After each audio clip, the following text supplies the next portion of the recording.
Bienvenue sur Africa 24 dans cette nouvelle édition du Non-Stop Info. Voici les titres de l'actualité. Nouveau rebondissement dans le dialogue politique gabonais. Les délégués de l'opposition ont décidé de quitter la table des négociations, faute d'obtenir des concessions de la part des participants de la majorité. La deuxième édition de la foire sur le financement de l'agriculture s'est tenue les 16 et 17 mai à Niamey au Niger. Le thème de ce rendez-vous était « Financement de l'agriculture, focus sur les jeunes entrepreneurs ». Levée de rideau du Festival international de théâtre FITEB au Bénin. Un rendez-vous pour réveiller l'appétence du public béninois pour l'art dramatique. Au Gabon, le dialogue politique voulu par le président Ali Bongo Ondimba pourrait bien se terminer sans la frange de l'opposition qui y participe.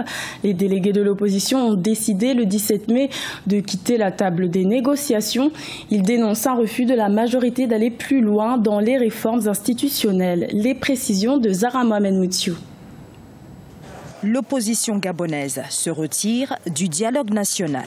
25 membres siégeaient jusqu'à présent au sein de la commission numéro 1. Mais près de 2 mois après le lancement du dialogue, les opposants peineraient à faire adopter leurs propositions. Les 25 autres membres de la commission, à savoir les représentants de la majorité, s'opposeraient à toute réforme touchant aux institutions. Monsieur René Ndemaison, qui est le représentant de l'opposition, il ne souhaite pas qu'on diminue le mandat du président, parce que le mandat du président est continu. Et là, nous, le PDG, on souhaite que ce soit 5 ans renouvelables une seule fois. Et donc, il y a aussi d'autres éléments qui ne sont pas à notre disposition, comme la communication n'est pas assez bien relayée dans certaines thématiques. Donc, on ne connaît pas réellement pourquoi l'opposition veut se retirer. Convoqué par le chef de l'État Ali Bongo Ondimba, le dialogue entre pouvoir et opposition était censé résorber les tensions politiques nées après sa réélection contestée. Et engager des réformes, c'était l'objectif de ce forum. Des changements nécessaires pour de nombreux Gabonais qui accusent à présent la majorité de vouloir en réalité garder à l'identique les points pourtant à l'origine de la tenue de ce dialogue.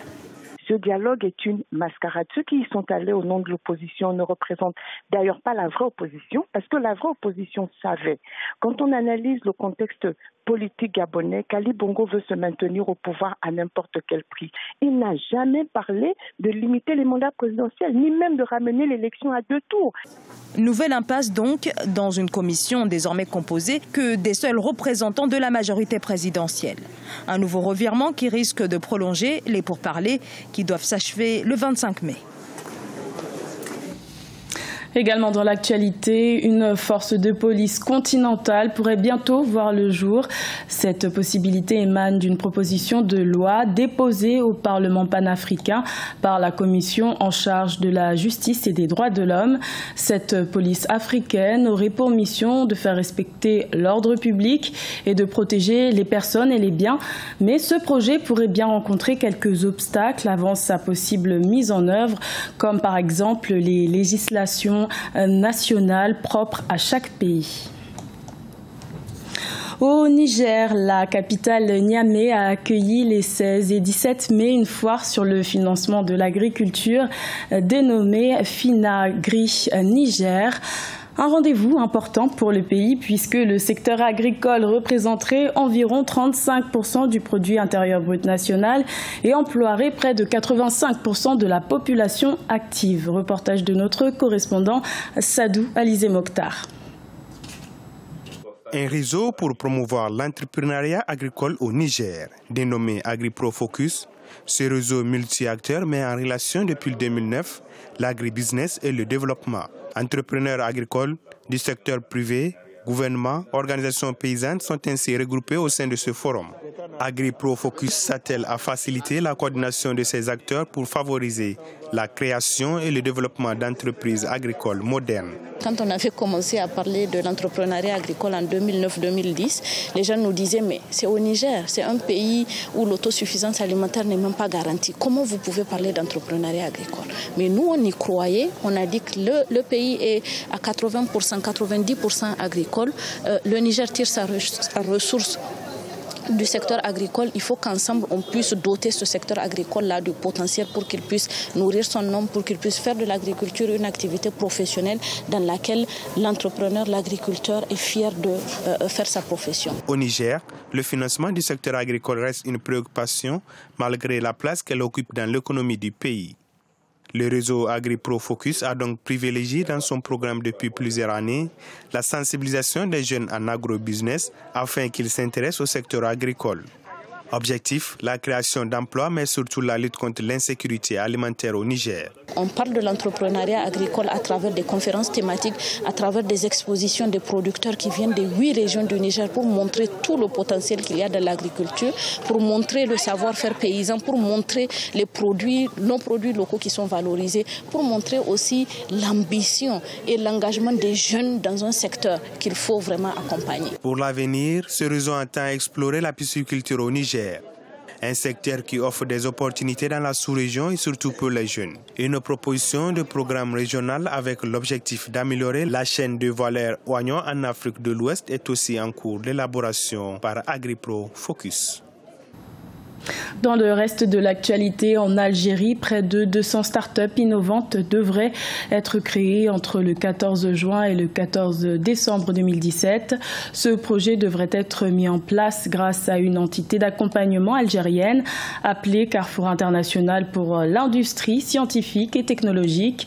L'opération devrait se concrétiser à travers l'organisation de 9 séminaires régionaux au niveau national. Tous au FITEB, c'est le projet porté cette année 2017 par le Festival international de théâtre du Bénin. Ce festival, créé en 1991, veut inculquer le goût du théâtre au public béninois en proposant des spectacles gratuits. Reportage de notre correspondant Leftiounou, commenté par Deogracias Podo.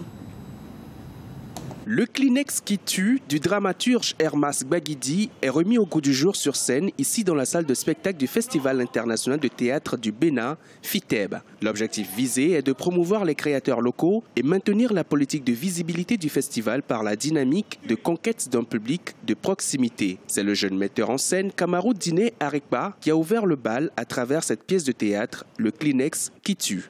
J'étais par le passé amoureux des spectacles où on met le décor, tel truc par-ci, tel truc par-là, ce qu'on appelle, d'autres appellent décor lourd. J'en étais fan et j'ai voulu expérimenter le décor sobre. Du coup, j'ai décidé de faire ce spectacle-là, enfin de mettre cette pièce-là en scène et d'en faire un spectacle sobre. Cette représentation théâtrale constitue l'un des spectacles programmés par le FITEB dans le cadre de son projet Tous au FITEB. Le Kleenex qui tue est une pièce théâtrale qui aborde des faits de société, notamment l'adultère et ses conséquences. Depuis 2 ans qu'il a reçu l'autorisation de créer ce spectacle et il l'a créé. C'est pour la première fois que je vois et il a été satisfait. Il m'a donné véritablement du plaisir et je l'encourage à continuer sur cette lancée, surtout que le livre aussi a connu le même succès et actuellement l'éditeur m'annonce que c'est épuisé et il faut penser à une réédition. Au travers de ce projet, plusieurs artistes de théâtre se produiront sur scène au siège du FITEB tout au long du mois de mai 2017. Au total, 12 spectacles sont inscrits à l'agenda 2017 du Festival international de théâtre du Bénin. Ce journal a été réalisé par l'ensemble de la rédaction. Merci de votre fidélité. Retrouvez dans un instant une nouvelle édition de l'information sur Africa 24.